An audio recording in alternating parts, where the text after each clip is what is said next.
प्रिय विद्यार्थियों, स्नातक द्वितीय वर्ष विषय हिंदी साहित्य के आज के इस लेक्चर वीडियो में आप सभी का हार्दिक अभिनंदन है।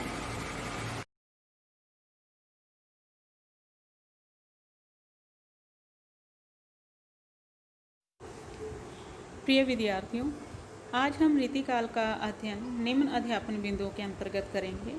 सर्वप्रथम रीतिकाल की भूमिका या जिसे पृष्ठभूमि भी कह सकते हैं। द्वितीय रीतिकाल का नामकरण। तृतीय है रीति शब्द का अर्थ। चतुर्थ है रीतिकाल का प्रवर्तक और पंचम है रीतिकाल का वर्गीकरण।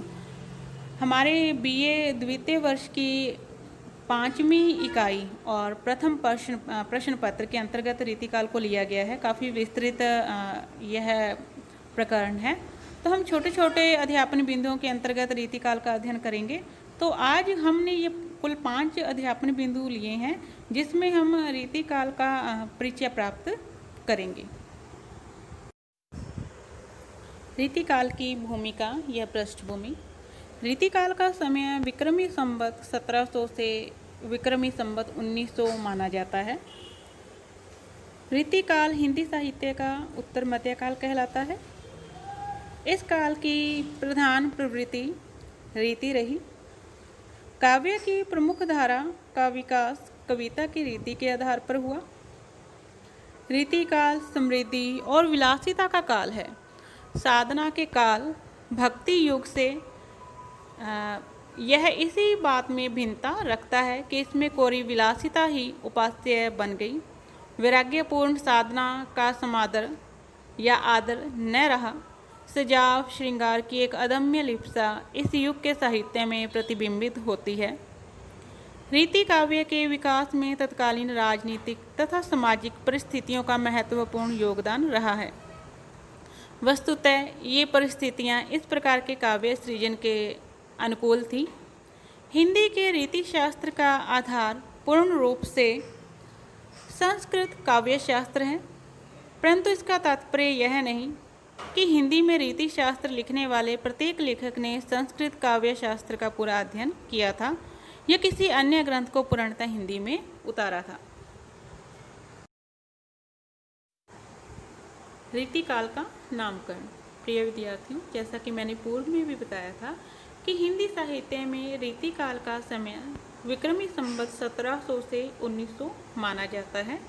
अगर ईसवी सन में रीतिकाल की समयावधि बताई जाए तो 1643 से ईस्वी से 1843 ईस्वी तक का समय रीतिकाल कहलाता है। रीतिकाल नामकरण की दृष्टि से हिंदी साहित्य के इतिहास में विवादास्पद रहा है। विभिन्न विद्वानों ने इस काल को अलग अलग नामों से अभिहित किया है। यथा जॉर्ज ग्रियर्सन ने इस काल को रीतिकाव्य नाम दिया। मिश्र बंधुओं ने अलंकृत काल के नाम से अभिहित किया।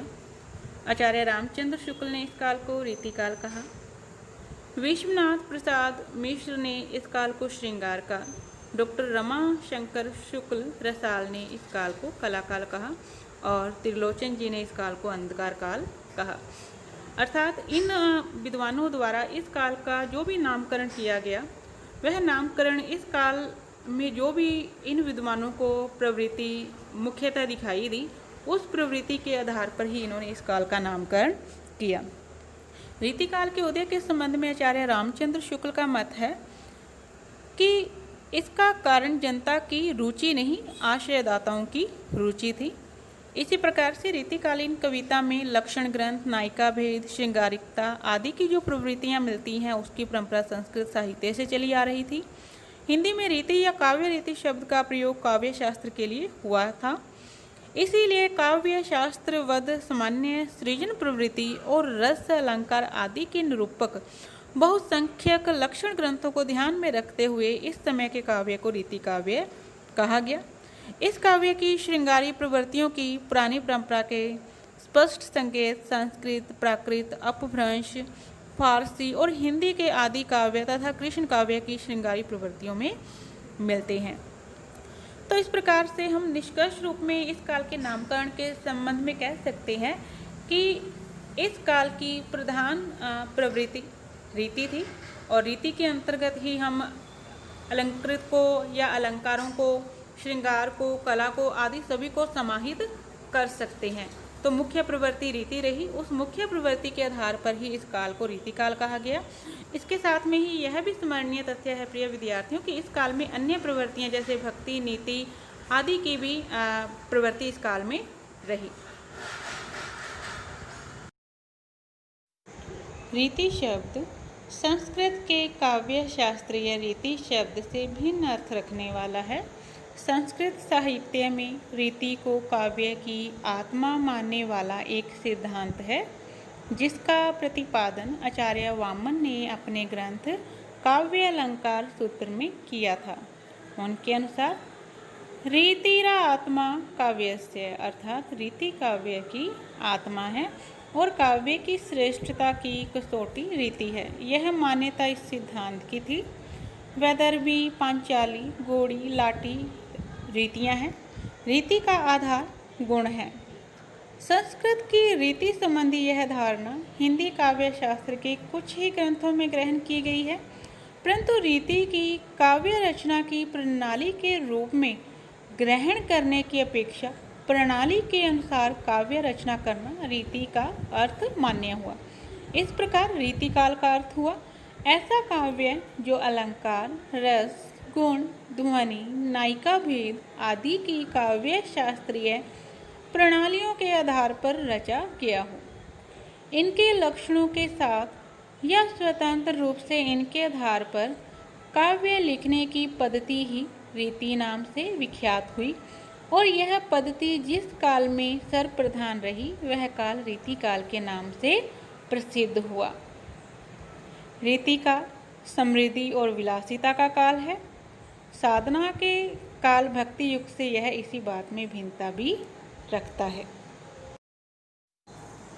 रीतिकाल का प्रवर्तक। रीतिकाल के नामकरण के समान ही रीतिकाल के प्रवर्तक के संबंध में विद्वानों में मतैक्य नहीं है। अलग अलग विद्वान द्वारा रीतिकाल का अलग अलग प्रवर्तक बताया गया है। यथा कालक्रम की दृष्टि से कृपाराम को रीतिकाल का प्रवर्तक माना जाता है। वहीं नगेंद्र ने रचनाकार व व्यक्तित्व की दृष्टि से केशवदास को रीतिकाल का प्रवर्तक माना है और आधार ग्रंथ के रूप में इन्होंने रसिक प्रिया और कवि प्रिया को लिया है। आचार्य रामचंद्र शुक्ल ने अखंड परंपरा चलाने की दृष्टि से अर्थात रीतिकालीन परंपरा चलाने की दृष्टि से चिंतामणि को रीतिकाल का प्रवर्तक माना है और आधार ग्रंथ के रूप में रसविलास, श्रृंगार मंजरी आदि इनके काव्य ग्रंथों को लिया है। अगर सर्वमान्य रूप से देखा जाए तो रीतिकाल के प्रवर्तक कवियों में केशवदास और चिंतामणि का नाम प्रमुख रूप से लिया जा सकता है, लेकिन सर्वमान्य रूप से केशवदास को ही रीतिकाल का प्रवर्तक कवि माना जाता है। रीतिकाल का वर्गीकरण। रीतिकाल के कवियों को मुख्यतः 3 वर्गों में रखा गया है। सर्वप्रथम है रीतिबद्ध कवि, द्वितीय है रीति सिद्ध कवि और तृतीय है रीति मुक्त कवि। अगर दूसरे शब्दों में कहें तो रीतिकाल का वर्गीकरण 3 काव्य धाराओं में किया गया है। प्रथम है रीतिबद्ध काव्य धारा, द्वितीय है रीति सिद्ध काव्य धारा और तृतीय है रीति मुक्त काव्य धारा। इन काव्य धाराओं के अंतर्गत जिन कवियों ने रचनाएं की उन्हें उस काव्य धारा से संबंधित कवि कहा गया। यथा सर्वप्रथम अगर रीतिबद्ध काव्य धारा लें तो रीति के बंधन में बंधकर या रीति की बंधी बधाई परिपाटी के अंतर्गत जिन कवियों ने रचना की उन्हें रीतिबद्ध कवि कहा गया। जैसे कि हम ले सकते हैं केशवदास, चिंतामणि, मतीराम आदि कवि।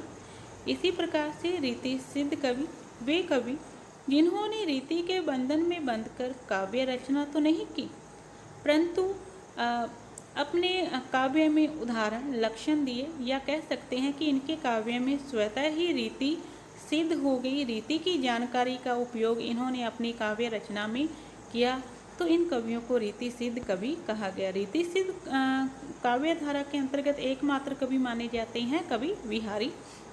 इसी प्रकार से रीति मुक्त कवि वे हुए जिन्होंने हृदय की स्वच्छंद वृत्तियों से काव्य रचना की। प्रिय विद्यार्थियों, इस प्रकार से आज हमने मुख्य मुख्य अध्यापन बिंदुओं के अंतर्गत रीतिकाल का अध्ययन किया।